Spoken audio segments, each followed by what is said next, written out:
안녕하세요. 나만의 개인 맞춤 법무사 김영룡 법무사입니다. 이번 시간에는 지지난 시간에 이어서 그 개인 파산과 개인 회생의 차이점에 대해서 다시 한번 말씀드리겠습니다. 오늘은 그 중에서 그 채무 면책의 범위, 채무 조정 수준이 어떻게 다른지 이 부분을 다시 한번 구체적으로 말씀을 드리려고 합니다.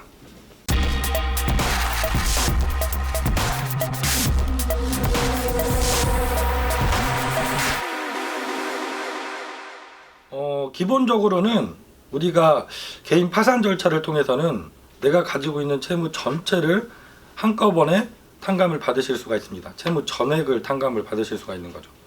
그리고 개인 회생은 내가 채무 전액을 탕감받지는 못합니다.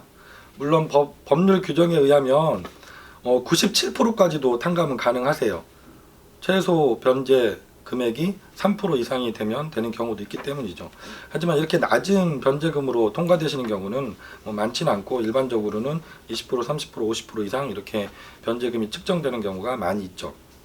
그래서 개인 회생은 개인 파산처럼 채무 전체를 탕감받는 제도는 아니고 내가 법원에서 결정받은 월 변제금을 변제기간 3년 또는 5년 안에 변제를 다 하고 그리고도 최종적으로 변제가 안 되고 남은 잔여 채무를 탕감을 받는다고 생각을 하시면 됩니다. 그래서 당연히 개인 파산이 채무 면책받는 범위에 있어서는 훨씬 넓게 되는 것이죠. 그런데 이게 개인 파산이라고 해서 내가 그러면 모든 분이 다 채무 전체를 탕감받느냐? 이론적으로 생각하면 채무 전체를 탕감받는 게 맞습니다. 하지만 구체적으로 들어가면 내가 파산 절차를 진행해서 채권자들이 배당받지 못한 채무 전체를 탕감받는 것이죠. 이 말을 다시 한번 말씀드리면 파산 절차에서 배당받지 못한 채무라는 것은 만약에 신청 채무자가 부동산이라든가 자동차라든가 보험 환급금이라든가 임대 보증금이라든가 이런 재산을 가지고 파산 신청하시는 경우들도 많이 계시죠. 부동산을 소유하시면서 신청하시는 분은 많지 않지만 그런 경우도 종종 있고요. 대부분의 임대차 보증금을 갖고 계시거나 보험 환급금이 150만 원을 초과해서 압류금지 범위를 초과해서 많이 있으시거나 중고 자동차를 소유하고 계시거나 이런 분들이 상당히 많이 계세요. 이런 경우에는 그 파산 관제인이 당연히 이 재산이 환가할 만한 재산인지 그 시가에서 피담보 채권 범위, 근저당권이 설정되어 있는 채무를 공제하고도 채권자들에게 배당할 재산이 있는지를 평가하시고 그 부분이 있다면 환가 절차를 통해서 채권자한테 배당을 하게 됩니다. 부동산 이외에도 말씀드렸지만 임대차 보증금이 보호하고 계시는 소액보증금의 범위를 초과해서 많다던가 내가 보험 환급금이 150만 원을 초과해서 그 이상 많은 금액이 있다던가 이렇다면 당연히 이런 부분도 다 그 환가 대상이 되셔서 이건 법원에 환수가 되시고 이게 채권자한테 배당이 되고 그리고 면책을 받게 되시는 거죠.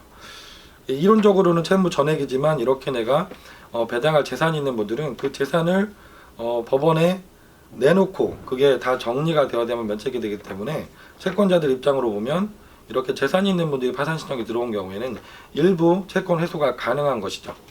그래서 채무 전액이지만 특정한 경우에는 이렇게 채무를 일부 법원에 변제를 해야 되는 상황이 생길 수도 있습니다.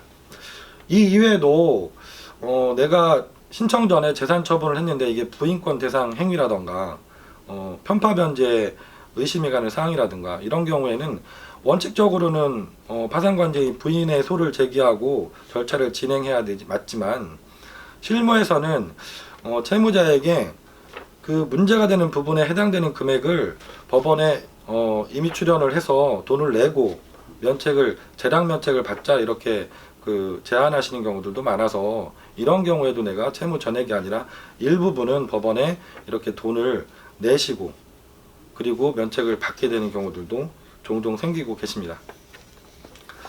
오늘은 제가 개인 파산과 개인 회생에서 내가 채무를 면제받는 범위가 어떤지 그 채무 조정 수준에 대해서 말씀드렸는데요. 원칙은 개인 파산은 내가 갖고 있는 채무 전액을 면책받는 절차이고 개인 회생은 내가 변제 기간 동안 납부하게 되는 총 변제금을 이외에 갚지 못하고 남은 잔존 채무를 면책받는 절차입니다. 그 이외에 구체적인 사항들은 개인 파산 신청하실 때 상당히 중요한 부분이거든요.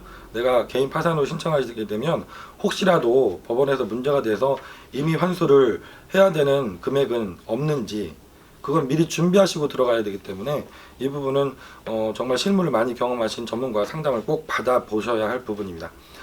김영룡 법무사였습니다. 감사합니다.